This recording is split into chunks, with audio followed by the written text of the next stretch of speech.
Why don't you become the owner even after registration? The Supreme Court verdict reveals the real truth about property. Imagine this: you invest your life's biggest savings to buy a house.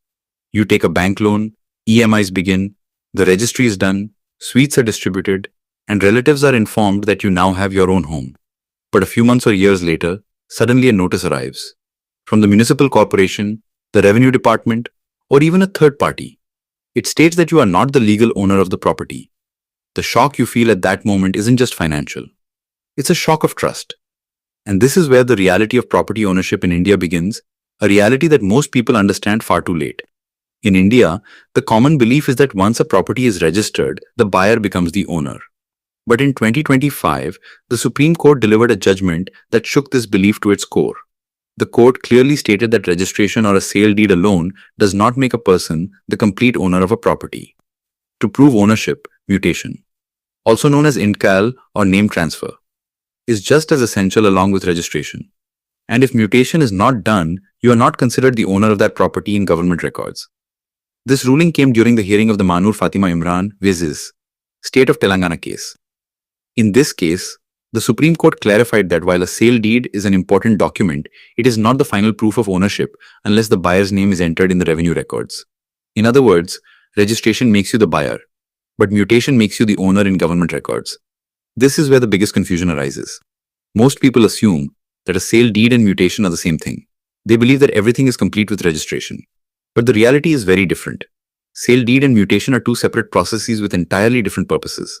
A sale deed is a legal document that proves the transaction between the buyer and the seller. It shows that the seller has sold the property to the buyer and that the buyer has paid the consideration. Mutation, on the other hand, is an administrative process through which the government updates its revenue records. Mutation means that the new owner's name is entered in records related to property tax, land records, and other government responsibilities associated with the property. Now, depending on the type of property, the mutation authority also changes. Mutation of agricultural land usually falls under the Patwari or the Revenue Department. Mutation of residential property is handled by the municipal corporation, municipality, municipal council, or Gram Panchayat. Records for commercial or industrial property are maintained by the District Industrial Development Authority or the concerned department. This means that the name transfer for every type of property happens in a different office, and the buyer has to personally ensure that this process is completed. This is where the most dangerous gap arises. If a buyer does not get the mutation done after registration, the revenue records continue to show the old owner's name. And it is this loophole that leads to many cases of property fraud. The Supreme Court pointed directly to this risk in its judgment. Imagine this situation: a person buys land, completes the registration, but does not get the mutation done. The revenue records still show the old owner's name. Now that old owner, or a fraudster, sells the same property to another buyer. The second buyer also gets the property registered, then a third, then a fourth. Finally, when someone goes to get the mutation done, it is discovered that multiple sale deeds exist for the same property. This is when a long legal battle begins, one that can drag on for years, and even actual possession of the property comes under threat. The Supreme Court stated that property ownership is not decided only by private documents, but that being recorded in government records is equally important. According to the court, the purpose of mutation is not just tax collection, but also ownership transparency and public notice.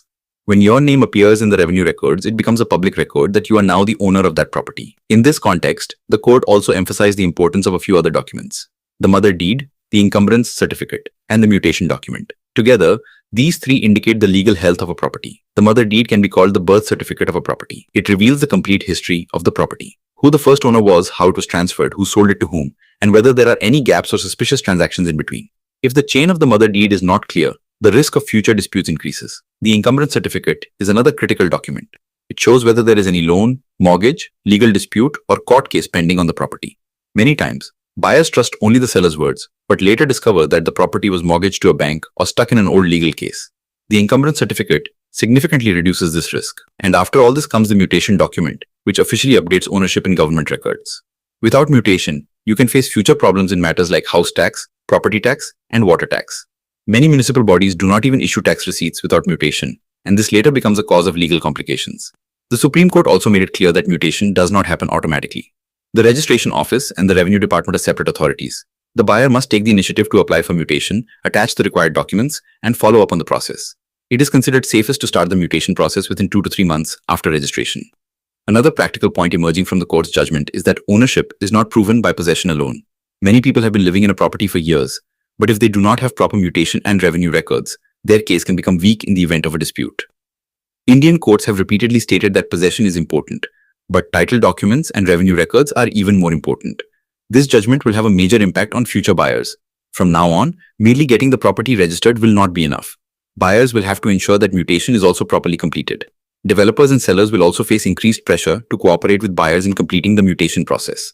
The biggest reason money gets stuck in real estate is not ignorance, but an incomplete process. People assume that registration is the final step, whereas in reality, an important chapter still remains after registration.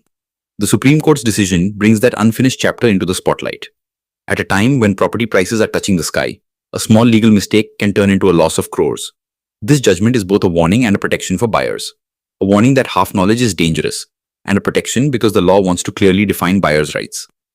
If you plan to buy a flat plot or land in the future, do not rely only on what brokers or builders say.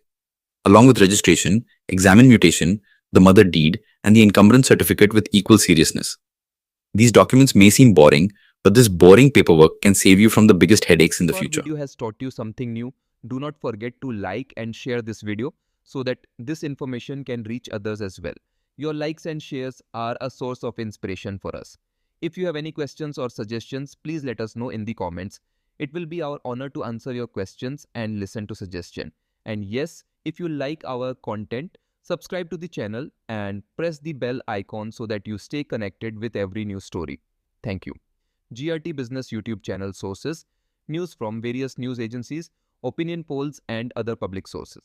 We try to ensure that every report and summary is accurate and verified, but we are not responsible for any dispute or error. Our aim is only to provide you with accurate information.